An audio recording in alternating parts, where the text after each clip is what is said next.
Welcome back, dear students. Now we'll discuss the past of keep on, that is kept on past, है ना।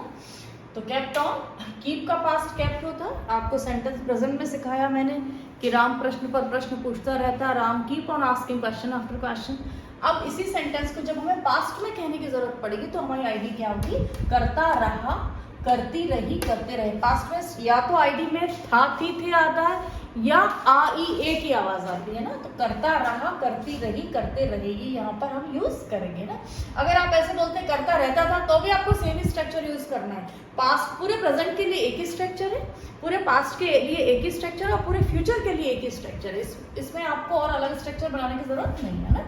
तो करता रहा, करती रही और करते रहे। स्ट्रक्चर होगा subject, kept on, VING, object. Magic of 4 words, only 4 words has been used here। केवल 4 words have been used here। 4 ही शब्दों का मैंने उपयोग करके आपको सेंटेंस बनाया है। इनको लर्न करिए, सीखिए और introduce in your language. Question आप अपनी जो लैंग्वेजेस में इनको डालिए, that will be very helpful to you ना। तो subject, kept on, VING, object है ना। ये आपका बन गया सेंटेंस पॉजिटिव। नेक्स्ट क्या होगा, negative. Subject plus did not plus keep on plus VING and object.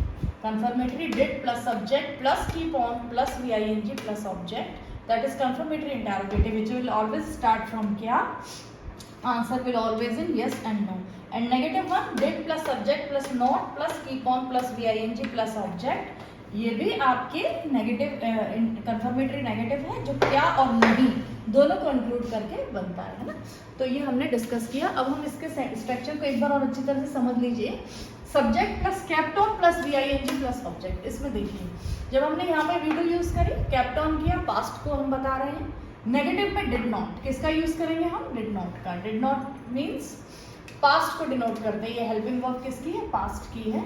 और इसी से आ ई ए की आवाज जो आ रही है ना यहाँ पे, रहा, ये इसी से बनती है। और आपको पता है जब हमने यहाँ डिड नॉट यूज कर लिया तो you needn't use any other form of the verb except V1।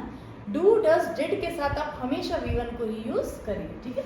तो keep on plus VING plus object, did plus subject plus keep on plus VING plus object, did plus subject plus not plus keep on plus VING plus object है ना।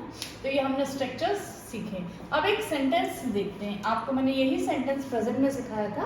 Now I will teach you in the past. Ram प्रश्न पर प्रश्न पूछता रहा, आप इसको रहता है से किस में कन्वर्ट कर दीजिए, रहा में है ना। Ram kept on asking question after question। Ram did not को बोलिए did. Ram did keep on asking question after questions. Did Ram keep on asking question after questions. Did Ram not keep on asking question after questions. इसको आप बोल सकते हैं did Ram keep on asking question after questions, है ना। मैं बहुत सारे सेंटेंस है जिसको आप ले सकते हैं। जैसे कि आप ले लें एक और sentence,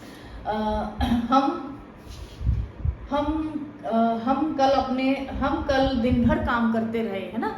we kept on working, we didn't keep on working, did we keep on working, did we not keep on working। तो बहुत सारे स्ट्रक्चर आप इसकी हेल्प से पास्ट में बना सकते हैं ना। मेरा बच्चा दिन भर खेलता रहा या मेरा बच्चा कल खेलता रहा, पास्ट में ना। माई सन या my child kept on playing। और ऑब्जेक्ट ले लीजिए, मेरा बेटा दिन भर या मेरा बेटा आप कह सकते हैं फुटबॉल खेलता रहा। My son kept on playing football, ये ऑब्जेक्ट हो गया फुटबॉल उसका। My son didn't keep on playing football, did my son keep on playing football, did my son not keep on playing football, है ना। तो इस तरीके से आप बहुत सारे सेंटेंसेस इसमें, मैं कल अकेला टीवी देखता रहा, आई kept on watching TV alone, I didn't keep on watching TV alone, did I keep on watching TV alone, did I not keep on watching TV alone। आप एक साथ भी बोलिए इसको, didn't I keep on watching TV alone, है ना। हम घर की सफाई करते रहे, we kept on cleaning our house, we didn't keep on cleaning our house, did we keep on cleaning our house, did we not keep on cleaning our house या didn't we keep on cleaning our house, है ना। इस तरह से आप बहुत सारे structure बना सकते हैं। एक मैं आपको बता भी देती हूँ। I kept on cooking food। क्या हुआ, मैं खाना बनाती रही। और आप लिख दीजिए यस्टरडे, क्योंकि पास्ट की बात कर रहे हैं तो आप आराम से इसके साथ यस्टरडे का यूज कर सकते हैं। I kept on cooking yesterday. I kept on food cooking yesterday. I didn't keep on cooking food yesterday. Did I keep on cooking food yesterday? Didn't I keep on cooking food yesterday? बस थोड़ा सा structure में जो words हैं उनको systematically लगाएंगे और practice करेंगे. And we know that practice makes the man perfect. So see you in next chapter. We'll discuss the future of keep on, that is will keep on and shall keep on in next class. And after that I'll give you the homework of all 3 chapters. Okay. So see you till then. Bye. See you tomorrow.